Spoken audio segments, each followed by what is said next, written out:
ഞാനിന്ന് ഈ വീഡിയോ ചെയ്യുന്നത് ഒരു ക്ലാരിഫിക്കേഷൻ തരാൻ വേണ്ടിയിട്ടാണ്. പിന്നെ നീ പറഞ്ഞ നാട്ടുകാർ വിശ്വസിക്കുമോ? എന്ത് പറ്റി രമണ?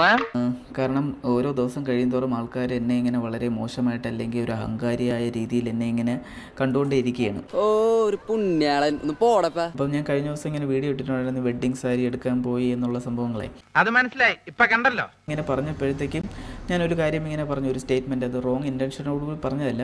അവൻ എന്നെ പറ്റി വല്ല വിവരങ്ങളും പറഞ്ഞിട്ടുണ്ടാവൂലേ? എന്താ സംഭവം പറ കേക്കട്ടെ. ഇവിടെ വന്ന് ചെറുക്കൻ്റെ വീടും പരിസരവും എല്ലാം കണ്ട് പിന്നെ ഒരു മുക്കാച്ചെമ്പ് ബിരിയാണി തിന്ന് ഇതെന്ത് ന്യായം? അവർ ആ കച്ചവടം അങ്ങ് ഉറപ്പിച്ചിരിക്കുകയാണ്. വളരെ മോശമായിപ്പോയി. ഞാൻ ജസ്റ്റ് ഇങ്ങനെ വളരെ ലളിതമായിട്ട് അല്ലെങ്കിൽ ഒരു കാഷ്വൽ ടോക്കിൻ്റെ ഇടയിൽ ഒരു തമാശ രൂപേണ അങ്ങ് പറഞ്ഞു പോയ ഒരു കാര്യമാണ്. അതായത് പറ്റിപ്പോയി സാറേ, പറ്റിപ്പോയി.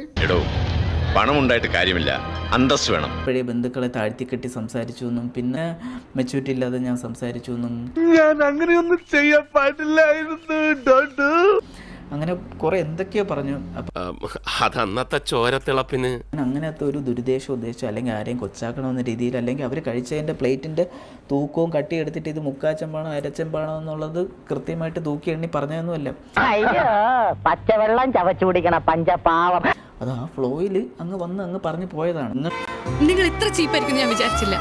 ഈ രീതിയിൽ എൻ്റെ അടുത്ത് ഇങ്ങോട്ട് പറഞ്ഞു തന്നപ്പോഴാണ്, അല്ലെങ്കിൽ ഇതിങ്ങനെ റോങ് ഇൻറ്റൻഷനിൽ ഈ ഒരു സ്റ്റേറ്റ്മെൻറ്റ് മാറിപ്പോയി എന്ന് നിങ്ങൾ പറയുമ്പോഴാണ് ഞാൻ ഇതിനെപ്പറ്റി ചിന്തിക്കുന്നത്. അത് സോറി സാറേ, ഞാൻ എന്ത് വേണേ ചെയ്യാം, ഇതിൽ നിന്ന് ഊരിത്താ.